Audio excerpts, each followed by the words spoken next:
Hola, bienvenidos a esta segunda parte de la quinta clase del curso de Deep Learning. En esta clase en particular estamos hablando de cómo evaluar a nuestros modelos y en este video vamos a hablar de cómo seleccionar el modelo que está teniendo mejor rendimiento.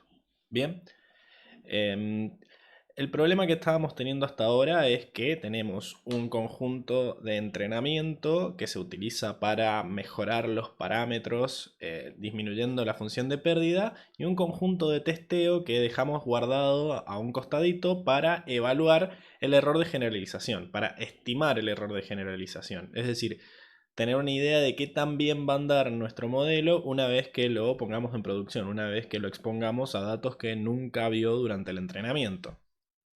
El tema es que generalmente nosotros no sabemos muy bien qué arquitectura elegir para el modelo. Es más, nosotros podemos generar un montón de modelos en Deep Learning variando lo que llamábamos los hiperparámetros, ¿no? Eran estos numeritos que nosotros teníamos que definir de antemano y que durante el proceso de entrenamiento no mejoraban, los elegíamos nosotros y quedaban fijos durante todo el proceso. Entonces tenemos cuestiones como la cantidad de capas o la cantidad de neuronas por capa o qué función de activación usamos, un montón de valores que hay que establecer a la hora de entrenar el learning rate del optimizador, qué optimizador usar, en fin, un montón de decisiones que no tenemos muy bien claro cómo tomar. Bueno, la idea es que nosotros vamos a poder probar todas, no todas, pero sí algunas combinaciones de diferentes valores de estos parámetros y tendríamos que saber definir, una vez que las probamos, cuál de todos los modelos es el que están dando mejor. Bien, la idea más lógica sería probar el modelo con el conjunto de testeo, es decir, probar todos los modelos con el mismo conjunto de testeo y el que mejor ande va a ser el que digamos que es el mejor. El tema es que una vez que usamos el conjunto de testeo para elegir el modelo y nos quedamos tranquilos de que ese es el mejor en ese conjunto de datos, ya no tenemos ningún conjunto de datos que usar para hacerle la prueba para estimar el error de generalización. A ver si me explico. Nosotros teníamos un montón de modelos que a todos los evaluamos sobre el conjunto de testeo, pero ahora elegimos el modelo que mejor andaba sobre ese conjunto de testeo. Pero no tenemos idea de cómo va a ser su error de generalización en la vida real. Es como que, si bien no estamos entrenando el modelo con esos datos, hemos decidido que ese era el mejor usando los datos de testeo. O sea que, en cierta forma, podríamos sobreajustar los datos de testeo al elegir el conjunto que justo anda mejor para ese conjunto de datos. Y no tendríamos forma de saber si estamos sobreajustando el conjunto de testeo porque ya no tenemos ningún otro conjunto que no se haya visto en ningún proceso ni del entrenamiento ni de la selección para efectivamente hacer una estimación del error de generalización. Entonces, lo que se hace en la práctica es tener tres conjuntos, ¿sí? A diferencia de lo que teníamos antes, que era un conjunto de entrenamiento para modificar los parámetros y otro conjunto para estimar el error de generalización, lo que vamos a tener ahora son tres conjuntos, los dos que ya dije, y un tercero que se llama de validación, que es el que se utiliza para elegir el mejor modelo. Bien, entonces, generalmente el conjunto de validación se saca del conjunto de entrenamiento. Es decir, tenemos un dataset completo, el dataset de testeo queda aparte, no se toca hasta que hayamos definido cuál es el mejor modelo. Ahí lo único que vamos a usar, para lo único que vamos a usar el conjunto de testeo es para tener una idea del error de generalización de ese modelo que ya sabemos que es el definitivo.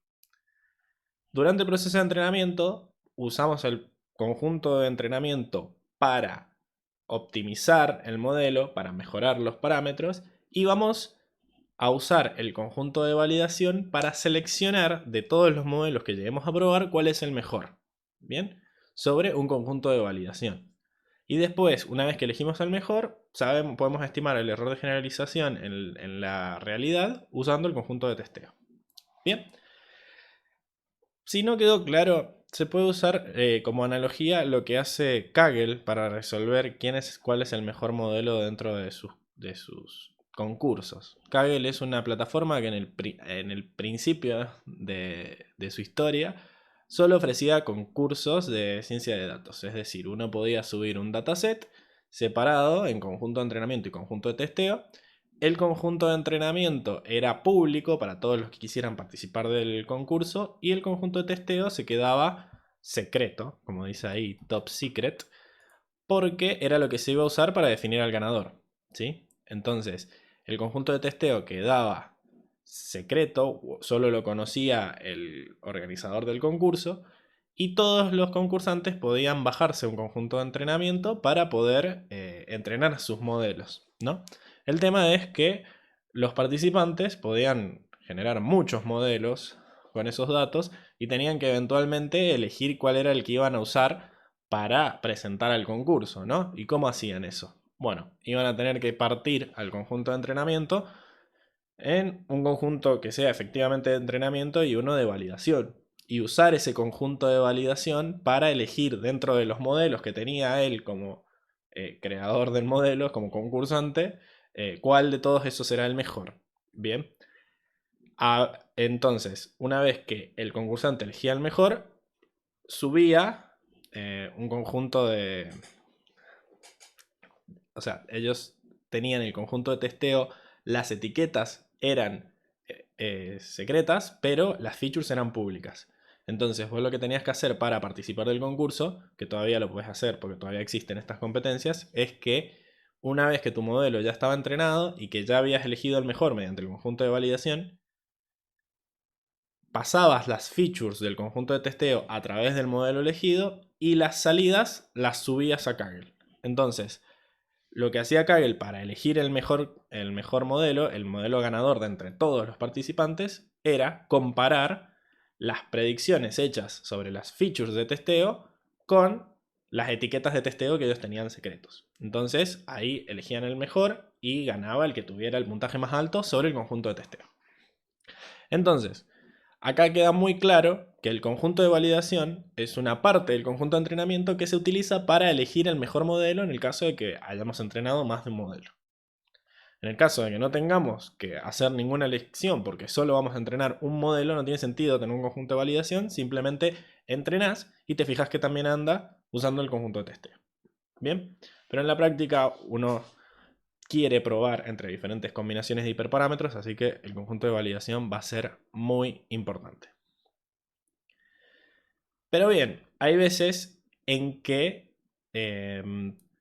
no tenemos suficientes datos como para seguir partiendo el conjunto de entrenamiento, ¿sí? Si ya le sacamos lo de testeo al dataset y ya le sacamos otro pedazo para hacer validación, puede ser que el conjunto de entrenamiento haya quedado bastante pequeño, ¿bien? Entonces, a veces lo que se hace es lo que se llama K-fold cross validation, ¿sí? O validación cruzada de K-pliegues, que suena horrible. Y en todos los tutoriales y cosas que encuentren lo van a escuchar como K-fold cross validation.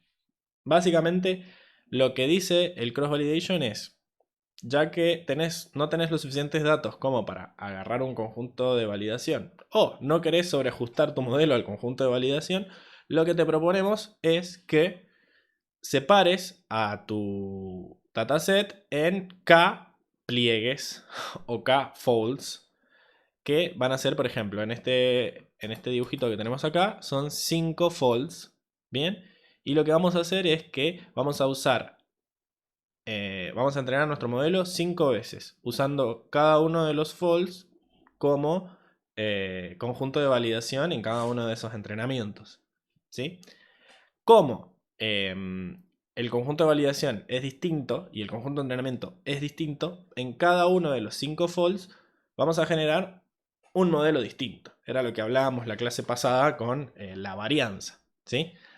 Acá podemos medir un estimado de la varianza porque estamos haciendo 5 modelos distintos y en cada uno tenemos una performance distinta. Bien, lo que te dice K-fold es que una vez que obtengas esas K performance, hagas un promedio y que esa sea la performance del modelo que uses para elegir al mejor. Bien, entonces, por ejemplo, si vos tenés 20 modelos 20 conjuntos de hiperparámetros distintos, ¿no? 20 arquitecturas distintas. ¿Cómo evalúas a cada una de esas 20 arquitecturas para saber cuál es la mejor? Bueno, de cada arquitectura generás 5 modelos distintos usando cada uno de los 5 folds como conjunto de validación. Esos 5 modelos que surgieron de la misma arquitectura y los mismos hiperparámetros te van a dar 5 performances distintas a las cuales le vas a hacer el promedio y ese promedio va a ser lo que vos uses para elegir al mejor. ¿Bien? Genial. Entonces, lo que vamos a ver ahora es cómo hacemos para implementar kfold usando lo que ya habíamos visto de PyTorch. Y lo que vamos a hacer es que en realidad nos vamos a aprovechar de que sklearn tiene, que es una librería que está hecha para hacer machine learning tradicional, digamos, en Python. Como esto de todo lo que es regularización sirve no solo para deep learning, sino para todos los otros algoritmos de machine learning. Vamos a aprovechar que está bien implementado eso en sklearn y lo vamos a importar y lo vamos a utilizar. Particularmente vamos a usar la clase kfold del módulo de selección de modelos de sklearn, ¿sí? También vamos a traernos a NumPy, a todas las de Torch que ya son conocidas y vamos a traernos DataLoader y la función concat_dataset. Y bueno, nos vamos a traer Torch Vision para descargarnos el fallo en MNIST como siempre. Bien, y importo kfold de vuelta para más placer. Bueno, importamos todo. Lo que vamos a hacer es, vamos a seguir trabajando con MNIST, con fallo en MNIST para... Ah, no, este es MNIST el original, el de los numeritos. Bien, así que lo que vamos a hacer es, bueno, armar una arquitectura que vamos a definirla en función de que queremos ver que también anda, ¿sí? El chiste, nosotros vamos a hacer kfold para un modelo, pero el chiste es que hagamos kfold para todos los modelos que queremos elegir y veamos cuál es el mejor, ¿sí? Acá el objetivo del notebook es que ustedes sepan cómo implementar kfold en Python, así que solo vamos a hacerlo con un modelo, ¿bien? Entonces, las entradas son 28 por 28 y las salidas son 10 porque son 10 clases. Vamos a hacer un modelo de clasificación que tenga dos capas ocultas y la primera va a tener 512 neuronas y la segunda 128. Bien, así que la salida de la primera capa es la entrada de la segunda y la salida de la segunda es la entrada de la capa final de salida, digamos. Y output es la cantidad de clases, input es la cantidad de neuronas. Hay que hacer el flatten para que me quede achorizada, digamos, la imagen, para que me quede un vector y no olvidar las funciones de activación entre medio de las capas densas. Bien, entonces necesitamos también una función que nos reinicie los pesos, como hemos venido haciendo hasta ahora.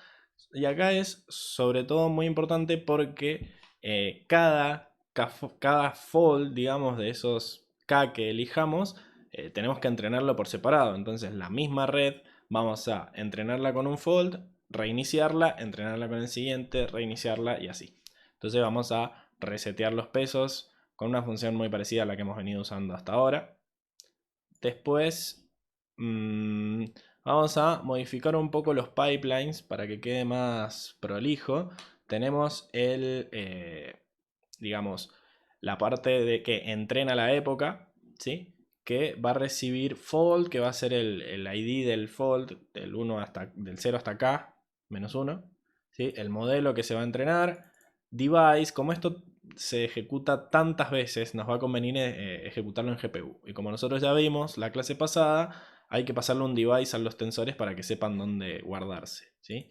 La pérdida que vamos a usar, el data loader de entrenamiento y el optimizador y la época, el número de época por el que vamos por el que vamos a ver que lo muestra por pantalla.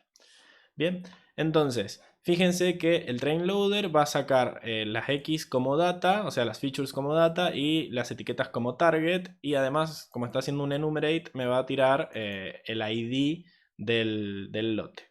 Bien, lo pasamos al device que estemos usando. Si tenemos GPU, lo va a guardar al GPU y si no, lo tenemos en CPU, no pasa nada. Borramos los gradientes, calculamos la pérdida, ¿sí? fíjense que está usando un min como función de agregación para calcular la pérdida y después hace un backward para calcular los gradientes como siempre. El step del optimizer que va a modificar los parámetros y son los 4 pasos que tenemos que hacer en todo loop de entrenamiento. Fíjense que cada 500 lotes lo que va a hacer es tirarme un print que me diga qué fold es, qué epoch es, ¿sí? Por cada fold se va a entrenar las epochs que yo le diga, así que es el dato como para que sepamos en dónde estamos parados. Y me va a decir qué porcentaje de los datos del epoch ya han sido usados para entrenamiento. Por eso agarra digamos, la longitud o la cantidad de elementos que tiene el bache y lo multiplica por el índice del bache. Y lo que usa para saber la cantidad total de ejemplos de entrenamiento es agarrar el sampler del dataloader. Esto ya lo vamos a ver más enseguida, que tiene una lista de índices y a eso le saca la longitud. Esto es el total de datos de la epoch. Bien. Y después nos tira la pérdida que la calcula con LItem sobre la cantidad de etiquetas totales. Cuestión que, bueno, también tenemos una función que, así como esta función entrena, era parecida a la train epoch que usamos en algún ejercicio de la clase 2. Acá tenemos la función que calcula la accuracy y vamos a tener una test accuracy, ¿sí? Que va a recibir, en vez del dataloader de entrenamiento, va a recibir el de testeo y va a recibir el device también para usar el GPU o el CPU, lo que tengamos, la pérdida, el modelo que se va a evaluar y la fold en la que estamos. Entonces, esto se va a hacer una vez por epoch, así que lo que vamos a hacer es que vamos a calcular el accuracy. Básicamente es muy parecido a lo que ya hemos hecho antes para calcular los accuracies, pero se va a printar el accuracy como cantidad de correctos sobre cantidad de total, de elementos totales del dataset. Bien. Acá lo que vamos a hacer es que le vamos a decir que el device sea CUDA si está disponible CUDA. Y si no, va a usar el CPU. Bien, nosotros acá estamos corriendo en Colab que nos presta una placa de video. Así que vamos a usar CUDA. Bien. Ok. Ahora, lo importante de trabajar con los datos va a cambiar un poco porque generalmente nosotros del dataset ya cargamos directamente el conjunto de entrenamiento y lo que llamábamos antes el conjunto de testeo, ¿sí? Que con la nueva información que tenemos ahora en realidad nos damos cuenta que lo que estamos haciendo es el conjunto de validación. Bueno, cuestión que ahora nosotros vamos a ir variando ese conjunto de validación, no va a ser el mismo siempre, así que vamos a encargarnos nosotros de todo lo que es el procesamiento de datos. Vamos a llamar a mnist y vamos a cargar lo que mnist llama conjunto de entrenamiento, que lo sabemos porque dice train igual a true, lo vamos a cargar en el dataset 1 y todo lo que mnist llama conjunto de testeo, que es con train igual a false, lo vamos a cargar en el dataset 2. Pero nosotros necesitamos el dataset completo y nosotros ir eligiendo quiénes van a ser los elementos que van a trabajar como testeo y quiénes van a ser los que trabajan como entrenamiento. Así que vamos a, después de que descarguemos todo, ¿no? Si ejecutamos esto, vamos a llamar a concat dataset, que es una función también de PyTorch del paquete data, que lo que hace es concatenar datasets. Entonces vamos a tener el dataset completo, que va a ser la concatenación del dataset 1 y 2. Ahora que nosotros tenemos el dataset completo, lo que tenemos que hacer es ir generando los folds, es decir, qué elementos de ese dataset van a interactuar, van a, digamos, van a tener el rol de conjunto de entrenamiento y cuáles van a tener el rol de conjunto de testeo en cada uno de los folds que nosotros les digamos. Y para eso ya dijimos que íbamos a usar la clase kfold de sklearn que importamos más arriba en el notebook. La clase kfold, para el constructor, digamos, le tenés que decir cuántos splits querés, cuántos folds querés. En este caso le vamos a decir que queremos 5. Y si nos pregunta si queremos que mezcle los elementos. Y la respuesta es que sí. Bien, así que ya tenemos kfold, que es una instancia de la clase kfold. Bien. Ahora, la clase kfold tiene un método que se llama split, que lo que va a hacer es fijarse cuántos splits yo quería, que es lo que le dije en el constructor, y efectivamente hacerlos. Pero ese split lo que genera es que genera iteradores, ¿sí? Es un generador. Entonces, al split del kfold le vamos a pasar el dataset completo y me va a devolver un conjunto de entrenamiento y un conjunto de testeo. ¿Cuántos me va a devolver? 5. ¿Ok? Porque yo le dije que quería 5 splits. Entonces los voy iterando de esta forma. Fíjense que acá lo que hice fue hacer un for en esos 5 splits y por cada uno puse quiénes eran los índices de entrenamiento y quiénes eran los índices de testeo. Fíjense que de los 70.000 ejemplos, porque son 60 más 10, ¿sí? De los 70.000 usó 56 para entrenamiento y 14 para testeo.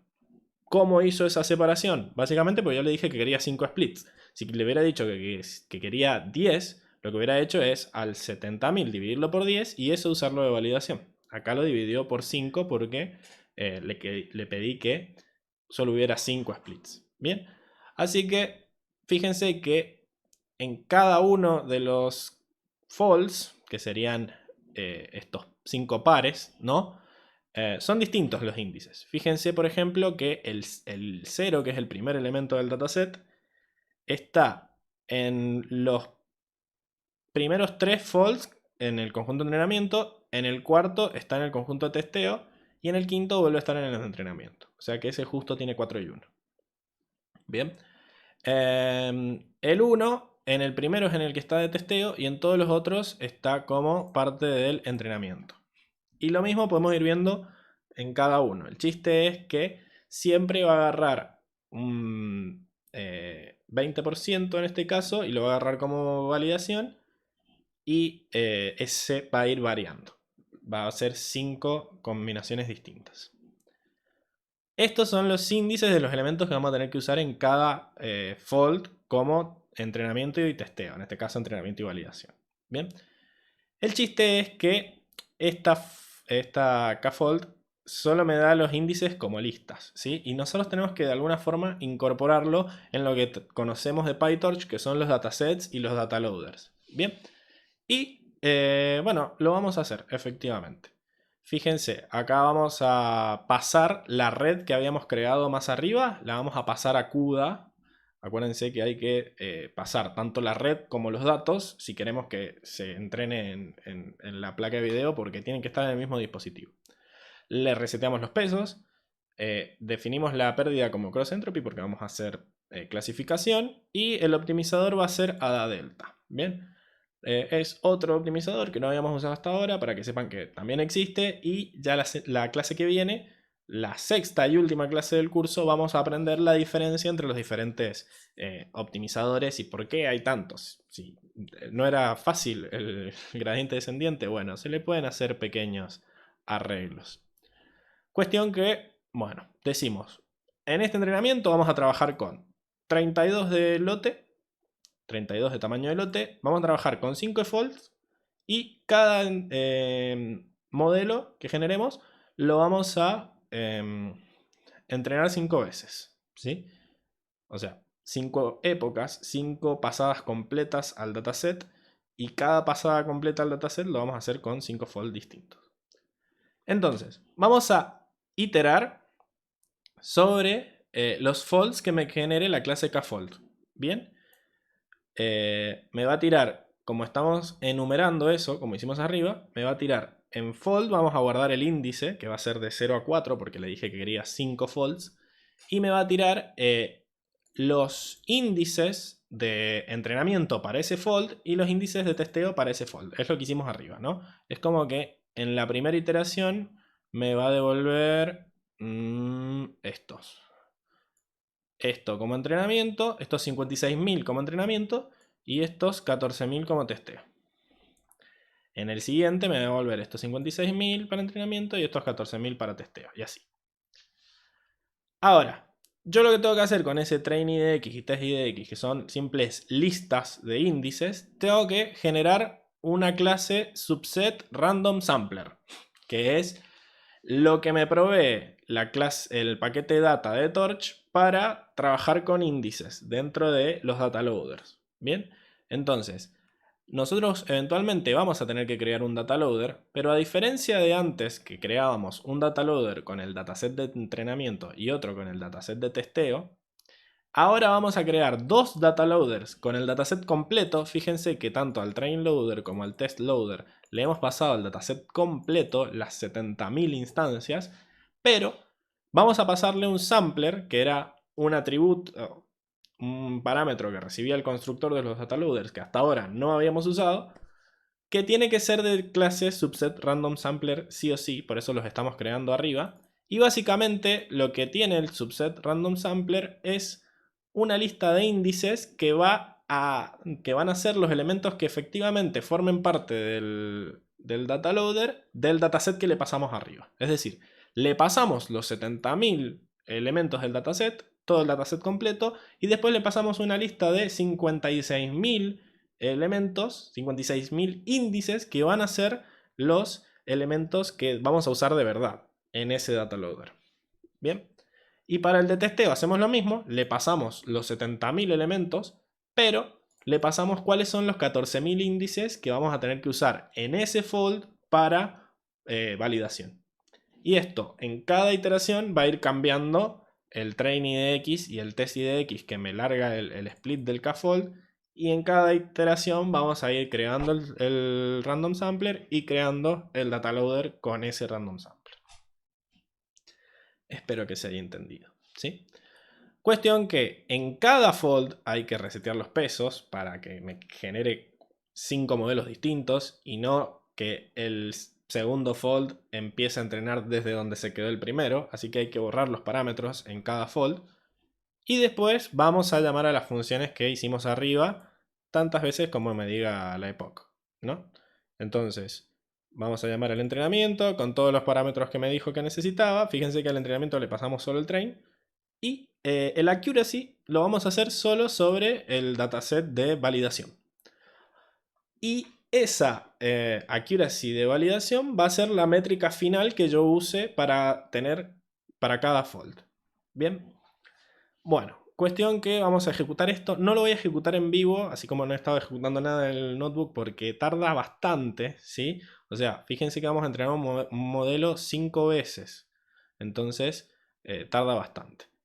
Y lo que habíamos hablado de que si vamos a usar CUDA no hay que usar tantos prints, acá medio que no lo hice, pero por una cuestión de que pedagógico, ¿sí? Necesito que vean qué es lo que está haciendo cada una de estas iteraciones. Cuando ustedes usen esto, por favor no le pongan tantos prints porque al final estamos interrumpiendo la rapidez de CUDA para que tenga el CPU que tirar un print por pantalla. Bien.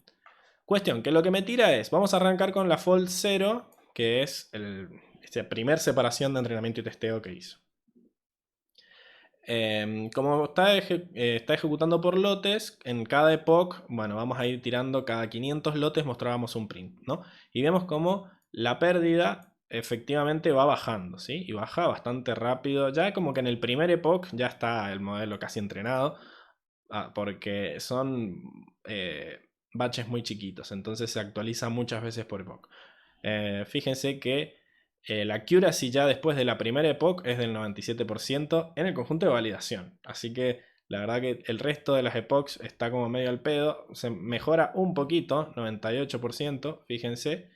Pero después vuelve a bajar. Entonces, la importante es el accuracy de la última epoch, que es el que va a quedar. Este fold, el fold número 1, tuvo una accuracy de acá el 97% está como redondeado para que quede más bonito. Pero nosotros fíjense que en el código el fold ACK que me tira esto se está reescribiendo acá y se queda con el último. El último accuracy lo guarda en una lista que se llama ACK, que está por fuera del for que está iterando sobre los folds. O sea que va a guardar dentro de esa lista, en este caso, los 5 accuracy de los 5 modelos que se generaron usando los 5 folds distintos. O sea que el primer fold tiene un 97% de accuracy, aprox. El segundo fold, después de haber iterado las 5, también tiene lo mismo. El tercer fold tiene un 98, estando un poquito mejor. Es un modelo bastante tonto lo que estamos haciendo, así que no va a variar mucho la diferencia, no va a variar mucho el accuracy de cada fold, ¿sí? Podemos decir que este modelo tiene una baja varianza, ¿sí? Porque son bastante parecidos. No importa, no está sobreajustando a los datos de entrenamiento por lo que estamos viendo. Entonces, no hay mucha diferencia entre usar un conjunto de datos para entrenar u otro. Pero es algo que nos sacamos la duda haciendo esto. La cuarta también anda muy bien, que es un 98%. Y la quinta también. Cuestión que después de que hicimos toda esta iteración sobre los folds, lo que tenemos es esta lista, que acá sí está guardado como con muchos decimales, 9747, 9735, 9780, este 978 justo y este 9781. Bien, fíjense que, como les dije, los 5 modelos son distintos. Son modelos distintos, ninguno tiene los mismos parámetros y quizás al final sí quedaron los mismos parámetros, pero como cambiamos el conjunto de validación, el accuracy no va a ser exactamente el mismo. ¿Ok? Tampoco hay tampoco tienen por qué quedar los 5 parámetros iguales. ¿Sí? Pero lo que importa es que este modelo tiene este accuracy final. 97-65% es el accuracy del modelo haciéndolo sobre varios conjuntos de validación. Esto es como el accuracy esperado, ¿no? La esperanza del accuracy que se hizo sobre varios modelos diferentes. Era lo que decíamos antes, que era lo que se hacía para calcular la varianza, ¿sí? Fíjense, la varianza va a ser la diferencia promedio entre cada uno de estos y el accuracy promedio, que es lo que obtuvimos acá. ¿Ok? En este caso vemos que no hay mucha diferencia entre el promedio y cada uno de los 5 elementos, por lo tanto la varianza es baja. ¿Ok? Ahora, lo que tenemos que comparar para elegir cuál es el mejor modelo es este número. Este número va a ser para el modelo que creamos antes, que no me acuerdo cuáles eran las características. Eran 512 y 128. ¿Cómo era el modelo? Acá, sí. Tenía dos capas ocultas de 512 y 128 y habíamos usado ReLU. Otras cuestiones que podemos usar para ver si podemos mejorar eso y llegar a un 100% de validación, lo cual sería locura. Podemos agregar más capas o agregar más neuronas o cambiar la ReLU por otra función de activación. Por lo menos esas son las cosas que sabemos hacer. Incluso podemos cambiar el learning rate para ver si eso funciona de algo. Fíjense que el optimizer que creamos, lo creamos acá. Bueno, justo este es Ada Delta, que no necesita learning rate. Pero si hubiéramos usado, incluso podemos cambiar a la Delta y usar Adam o SGD o cualquier otra cosa.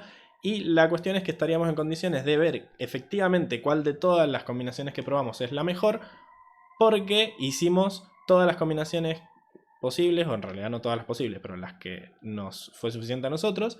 Hicimos 5 y hicimos un promedio de todos los modelos que generamos y podemos dar fe que es como el valor más puro que podemos sacar de validación, ¿sí?